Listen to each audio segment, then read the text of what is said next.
राधे राधे। आप सभी का आध्यात्मिक पथ चैनल में स्वागत है। आज आप सुनिए राधा अष्टमी कथा।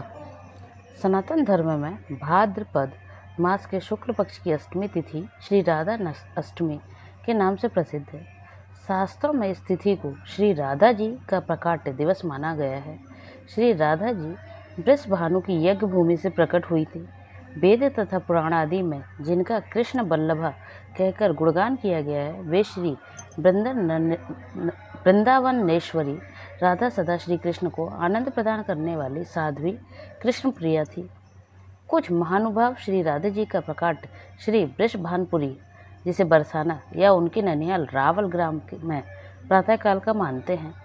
कल्प भेद से यह मान्य है, पर पुराणों के मध्याह्न का वर्णन ही प्राप्त होता है। शास्त्रों में श्री राधा कृष्ण की शाश्वत शक्ति रूप एवं प्राणों की अधिष्ठात्री देवी के रूप में वर्णित है। अतः राधा जी की पूजा के बिना श्री कृष्ण जी की पूजा अधूरी मानी गई है। श्रीमद् देवी भागवत में श्री नारायण ने नारद जी के प्रति श्री राधा स्वाहा षडचार मंत्र की अति प्राचीन परंपरा तथा विलक्षण महिमा के वर्णन प्रसंग में श्री राधा पूजा की अनिवार्यता का निरूपण करते हुए कहा है कि श्री राधा की पूजा ना की जाए तो मनुष्य श्री कृष्ण की पूजा का अधिकार नहीं रखता।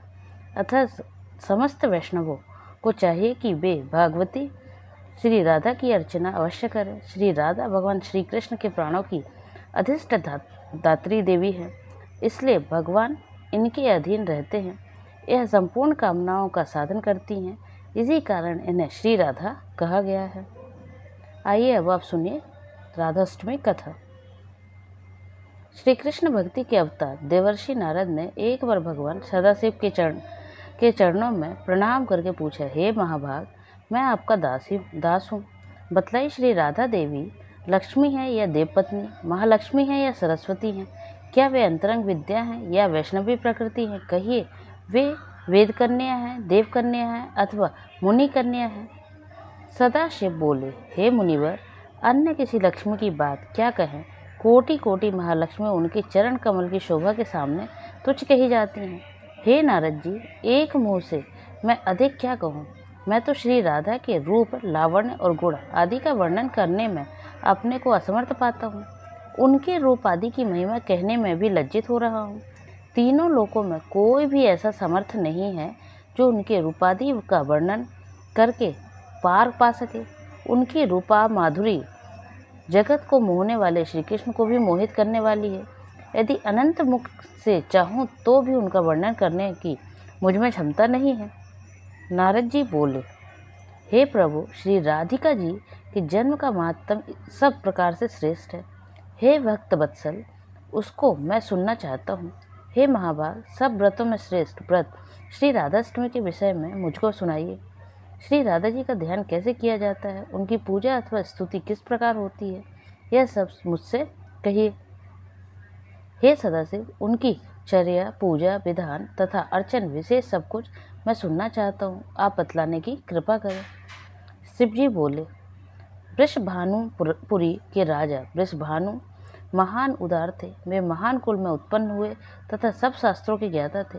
अणिमा, महिमा आदि 8 प्रकार की सिद्धियों से युक्त श्रीमान धनी और उदार चेता थे। वे संयमी, कुलीन, सदा विचार से युक्त तथा श्री कृष्ण के आराधक थे। उनकी भार्या श्रीमती श्री कीर्तिदा थी। वे रूप यौवन में से संपन्न थी और महान राजकुल में उत्पन्न हुई थी। महालक्ष्मी के समान भव्य रूप वाली और परम सुंदरी थी। वे सर्व विद्याओं और गुणों से युक्त कृष्ण रूपा तथा महापतिव्रता थी। उनके ही गर्भ से शुभदा भाद्रपद की शुक्लाष्टमी को मध्याह्न काल में श्री वृंदावनेश्वरी श्री राधिका जी प्रकट हुई। हे महाभाग, अब मुझसे श्री राधा जन्मोत्सव में जो भजन, पूजन, अनुष्ठान आदि कर्तव्य उन्हें सुनिए। सदा श्री राधा जन्माष्टमी के दिन व्रत रखकर उनकी पूजा करनी चाहिए। श्री राधा कृष्ण के मंदिर में ध्वजा, पुष्पमाल, वस्त्र, पताका, तोरण आदि नाना प्रकार के मंगल द्रव्यों से यथाविधि पूजा करनी चाहिए। स्तुति पूर्वक सुवासित गंध, पुष्प, धूपादि से सुगंधित करके उस मंदिर के बीच में 5 रंग के चूर्ण से मंडप बनाकर उसके भीतर षोडश दल के आकार का कमल यंत्र बनाया। उस कमल के मध्य में दिव्यासन पर श्री राधा कृष्ण की युगल मूर्ति पश्चिमाभिमुख स्थापित करके ध्यान पाद में आध्यात्मिक से क्रम पूर्वक भली भांति उपासना करके भक्तों के साथ अपनी शक्ति के अनुसार पूजा की सामग्री लेकर भक्ति पूर्वक सदा संचित होकर उनकी पूजा करें।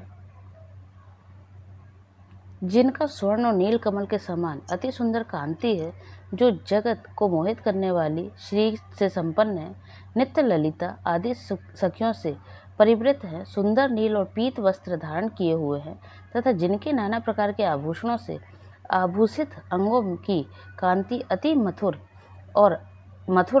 है, उन अव्यय सुललित युगल किशोर रूप श्री राधा कृष्ण के हम नित्य शरणापन्न हैं। इस प्रकार युगल मूर्ति का ध्यान करके शालाग्राम में अथवा मूर्ति में पुनः सम्यक रूप से अर्चना करें। भगवान को निवेदन किए गए गंध पुष्प माल्य तथा चंदन आदि से समागत कृष्ण भक्तों की आराधना करें। श्री राधा जी की भक्ति से दत्त चित्त होकर उनके लिए प्रस्तुत निवेद्य गंध पुष्प माल्य तथा चंदन आदि के द्वारा दिन में महोत्सव करें। पूजा करके दिन के अंत में भक्तों के साथ आनंद पूर्वक चरणोदक लेकर महाप्रसाद ग्रहण करें। फिर श्री राधा कृष्ण का स्मरण करते हुए रात में जागरण करें। चांदी और सोने की सुसंस्कृत मूर्ति रखकर उसकी पूजा करें। दूसरी कोई वार्ता ना करते हुए नारी तथा बंधु बांधवों के साथ पुराण आदि से प्रयत्न पूर्वक इष्ट देवता श्री राधा कृष्ण के कथा कीर्तन का श्रवण करें। जो मनुष्य भक्ति पूर्वक श्री राधा जन्माष्टमी का यह शुभानुष्ठान करता है, उसके विषय में सब देवतागण कहते हैं कि यही मनुष्य भूतल में राधा भक्त है। इस अष्टमी को दिन रात एक एक प्रहर पर विधि पूर्वक श्री राधा माधव की पूजा करें। श्री राधा कृष्ण के अनुरुक्त रसिक जनों के साथ आलाप करते हुए बारंबार श्री राधा कृष्ण को याद करें। इस प्रकार महोत्सव करके परम आनंदित होकर अंत में विधि पूर्वक साष्टांग प्रणाम करें। जो पुरुष अथवा नारी राधा भक्ति परायण होकर श्री राधा जन्म महोत्सव करता है, वह श्री राधा कृष्ण के सानिध्य में श्री वृंदावन में वास करता है। वह राधा भक्ति परायण होकर ब्रजवासी बनता है। श्री राधा जन्म महोत्सव का गुण कीर्तन करने से मनुष्य भव बंधन से मुक्त हो जाता है। राधा नाम की तथा जन्माष्टमी व्रत की महिमा को मनुष्य राधा राधा कहता है तथा स्मरण करता है। वह सब तीर्थों के संस्कार से युक्त होकर सब प्रकार की विद्याओं से में कुशल बनता है। जो राधा राधा कहता है, राधा राधा कहकर पूजा करता है, राधा राधा में जिसकी निष्ठा है, वह महाभाग श्री वृंदावन में श्री राधा का सहचर हो। इस विश्व ब्राह्मण में यह पृथ्वी धन्य है। पृथ्वी पर वृंदावन पूरी धन्य है। वृंदावन में सती श्री राधा जी धन्य हैं, जिनका ध्यान बड़े बड़े मुनिवर करते हैं। जो ब्रह्मा आदि देवताओं की परम आराध्य है, जिनकी सेवा देवता करते रहते हैं, उन श्री राधिका जी को जो भजता है, मैं उसको भजता हूँ। हे महाभाग, उनके उत्तम मंत्र का जप करो और रात दिन राधा राधा बोलते हुए नाम कीर्तन करो। जो मनुष्य कृष्ण के साथ राधा का नाम कीर्तन करता है, उसके महात्म्य का वर्णन मैं नहीं कर सकता और न उसका पार पा सकता हूँ। राधा नाम स्मरण कदापि निष्फल नहीं जाता। यह सब तीर्थों का फल प्रदान करता है। श्री राधा जी सर्व तीर्थमयी हैं तथा ऐश्वर्यमयी हैं। श्री राधा भक्त के घर से कभी लक्ष्मी विमुख नहीं होती है। हे नारद, उनके घर से श्री राधा जी के साथ श्री कृष्ण वास करते हैं। श्री राधा कृष्ण जिनके इष्ट देवता हैं, उनके लिए यह श्रेष्ठ व्रत है। उनके घर में श्री हरि देह से मन में से कदापि पृथक नहीं होते।